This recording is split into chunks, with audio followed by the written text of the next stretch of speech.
Il me dit, il y a le feu. Dépêche-toi, ouvre la fenêtre, prends le petit, appelle les pompiers. Je passe par la fenêtre, il me passe mon fils, le dernier du coup, Ilan. Je suis en panique, je suis désespérée. J'ai mon fils dans les bras, je n'ose pas hurler pour pas le traumatiser. Je fais le tour de la maison, je prends mon téléphone, de suite j'appelle les pompiers. Et là, chose catastrophique, je tombe sur le répondeur des pompiers. Je suis obligée d'appeler les gendarmes. Je leur dis, j'ai la partie gauche de ma maison qui est en feu, j'ai mon fils aîné et ma maman de coincés dans la maison. Dépêchez-vous, ça crame, je vais perdre ma mère et mon fils, dépêchez-vous, s'il vous plaît. Et là, on me dit, vous inquiétez pas, je déclenche les pompiers. Entre-temps, j'avais un gendarme qui me parlait, qui me disait essayez d'aller les sortir de la maison, chose que mon conjoint était en train de faire. La première fois, il revient, il me dit j'y arrive pas, je glisse, il y a trop de suie, j'étouffe. La deuxième fois, il a réussi à aller jusqu'à la porte de la chambre de notre fils. Et là, vu la chaleur du feu, en attrapant la poignée de la porte, il a toute la peau de la main qui est tombée. Et on aurait dit qu'il avait un grand gant blanc. Et là, il me dit, j'arrive pas à attraper Aaron, j'arrive pas à le prendre. Et moi, je lui dis une connerie. Sur le coup, j'y ai pas pensé, je voulais absolument récupérer mon enfant. Je lui dis, casse le carreau. La chose qu'il fallait pas faire. Il a fait le tour de la maison encore une fois, avec sa peau pendante. Les pompiers n'étaient toujours pas là. Il a pris un gros bloc de béton. Et quand il a cassé le carreau, la chambre elle s'est embrasée. Et il a vu notre fils brûler. Il était intoxiqué déjà. Et ma maman aussi était intoxiquée, on ne les a pas entendus. Et juste après, j'ai la baie vitrée de la maison qui a explosé. Et là, je ne voyais toujours pas mon conjoint. J'ai cru l'avoir perdu lui aussi. Et là, je le vois revenir presque à quatre pattes, tellement il était essoufflé, il était traumatisé, et il pleurait toutes les larmes de son corps en me disant « j'ai pas réussi, j'ai pas réussi ». Et là, on voit les pompiers arriver. Et les pompiers, quand ils arrivent, ils me disent « ils sont où ? Ils sont où ?» Entre-temps, il y a une partie de la toiture qui s'est effondrée, et je leur dis « ils sont dans leur chambre, il y a une chambre là », je lui explique où c'est, mais je sais très bien qu'à ce moment-là, il n'y a plus rien à faire, que j'ai perdu ma mère et mon enfant. Et mon conjoint est transporté au centre hospitalier Pôle Santé de Villeneuve-sur-Lot. Moi, il est dans un bloc aux urgences, il est sous morphine. Et moi, je suis dans un autre bloc avec mon fils et on est tout seul. Il y a personne qui est venu nous voir, on n'a pas mangé, on n'a rien eu. J'envoie un message à ma sœur et là, je lui dis, viens me chercher s'il te plaît. Elle me récupère. Elle prend son petit neveu dans les bras parce qu'il n'avait pas mangé, le pauvre, il n'avait pas bu depuis la veille. Donc elle le prend, elle va lui acheter à manger. À moi aussi, j'ai ma cousine qui me ramène une paire de sabots. Et je demande d'avoir mon conjoint. Comment te dire, j'ai soufflé un petit peu parce que je savais au moins que mon conjoint, même s'il était brûlé, il était encore là.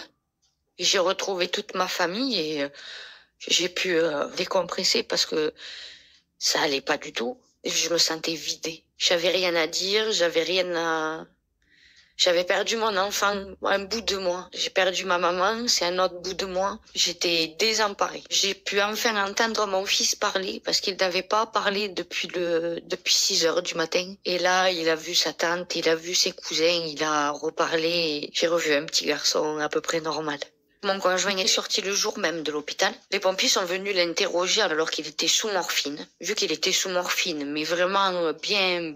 Et il a dit n'importe quoi. Et je ne comprends pas d'ailleurs qu'on soit venu l'interroger alors qu'il était complètement dans les vapes. Il a dit qu'il avait entendu les détecteurs. Il a dit qu'il avait entendu les chiens aboyer. Et les chiens n'ont pas du tout aboyé non plus. Et du coup, direct après notre sortie d'hôpital, le jour même, on est convoqué à la gendarmerie pour faire notre déposition. Premier rendez-vous à la gendarmerie, je fais ma déposition. Mon conjoint est à côté, il fait sa déposition. On nous dit on va essayer de tout faire pour prouver comment le feu est parti. De quoi, le pourquoi, du comment ce feu est parti. Je vivais avec ma maman dans une maison de location avec mon conjoint, mes enfants et mes 3 chiens, pardon. Ma mère se lève à 7h30 parce qu'il y a les aides-soignantes qui viennent s'occuper d'elle. Elle est handicapée, elle est en fauteuil roulant, elle a une CEP évoluée. Et comme elle était handicapée et que je ne voulais pas la mettre en institution, j'ai pris ma maman. À 8h30, 9h, j'ai mes enfants qui se réveillent pour prendre leur petit déjeuner normal. Ma mère part à 9h30 au foyer René Bonnet parce qu'elle est suivie là-bas pour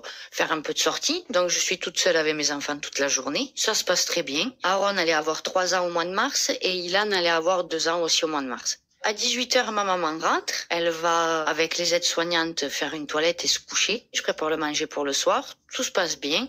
L'insert tourne, parce qu'il fait très froid ce jour-là. Alors l'insert, c'est une espèce de cheminée fermée où on rajoute du bois qui est conduit par un tuyau qui ressort à l'extérieur de la maison. Et c'était le seul mode de chauffage qu'on avait dans la pièce à vivre. Mais on mange, mes petits à 8h30 vont au lit, mon conjoint s'endort sur le canapé. Je le réveille à 11h30 minuit pour lui dire va au lit, il est tard. Et à 1h30, mon petit prend son biberon. Je fais sortir mes chiens pour pas qu'ils fassent ses besoins dedans pour la nuit. Moi, j'en profite pour fumer ma dernière cigarette et je m'en vais au lit. On m'a demandé à moi, à la gendarmerie, si parce que j'étais fatiguée de m'occuper de ma maman, j'aurais pu mettre le feu.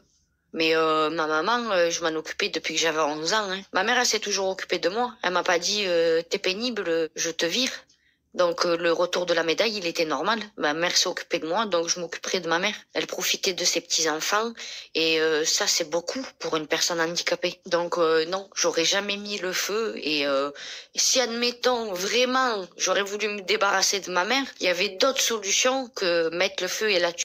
Et tuer mon fils par la même occasion. Après, il y a eu les expertises. La première, on y était. Les pompiers n'ont pas trouvé mes chiens. Il y a un expert qui a marché dessus à la première expertise sur ma petite chienne. Au début, il disait n'importe quoi, c'est pas un chien. Mon conjoint l'a retourné, il y avait un côté cramé et un côté entier. Donc du coup, il a bien vu que c'était un chien. Et moi, j'ai retrouvé mes chiens pratiquement 8 mois après. C'est une copine à moi qui m'a aidé à les enterrer. J'ai laissé la peau des chiens dans la maison pour que les gendarmes et les enquêteurs, s'ils reviennent sur les lieux, qu'ils voient bien qu'il y avait des chiens. Et j'ai enterré les os de mes chiens. La deuxième expertise, on n'y est pas allé. En fait, on aurait dû y aller parce que le propriétaire a fait remonter le tuyau d'évacuation. Pendant l'expertise, il a fait remonter tout droit. Alors que nous, à la première expertise, on avait un double coude à 90. Tout le monde m'a dit, ce double coude à 90, il retenait la fumée, c'est peut-être partie de ça, c'est l'incendie. On me dit, c'est peut-être moi qui ai jeté mon mégot quand j'ai fumé ma dernière cigarette. Je sais que je jette pas un mégot au milieu de ma salle à manger. Je suis pas folle. J'ai bien mis mon mégot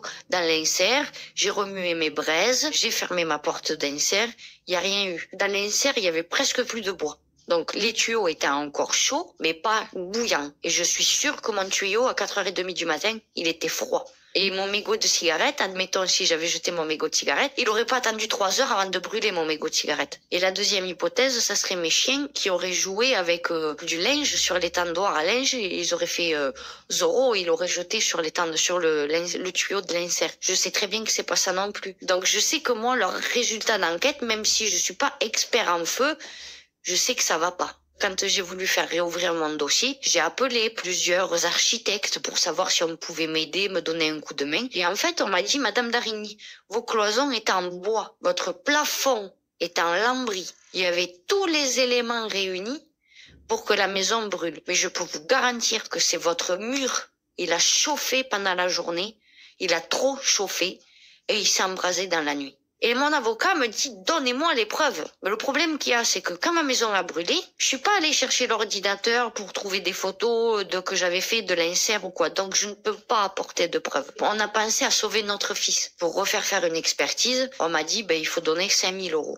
Et moi, les 5 000 €, je peux pas les donner. Donc, c'est pour ça que je me bats pour que mon enquête soit réouverte. Moi, j'attends qu'on me dise, c'est pas vous avec votre mégot de cigarette ou c'est pas vos chiens comme il a été supposé, mais ça vient bien de l'insert. Moi, je veux vraiment que l'enquête soit réouverte et qu'ils fassent vraiment leur travail et pas qu'on me dise, Madame Darigny, c'est à vous de nous donner les preuves. Il y a plus de maison. Il y a eu une mini tornade qui est passée devant la maison. Donc, il y a vraiment plus rien de la maison. Moi, je peux rien faire dans cette maison. À part y retourner et me faire du mal, c'est tout ce que ça fait. J'ai perdu toute ma vie ce soir-là. On a eu la chance d'avoir un gros élan de solidarité. Il y a la sœur à mon conjoint, elle a fait une collecte de vêtements pour notre petit, pour nous, et on a eu une cagnotte Litchi pour payer les enterrements. On a eu la chance d'avoir des super pompes funèbres. Cette dame-là, des pompes funèbres, elle nous met dans la chapelle et on a eu la chapelle pour nous pendant 3 jours. On fait les enterrements se passent, on les a fait dans le caveau familial.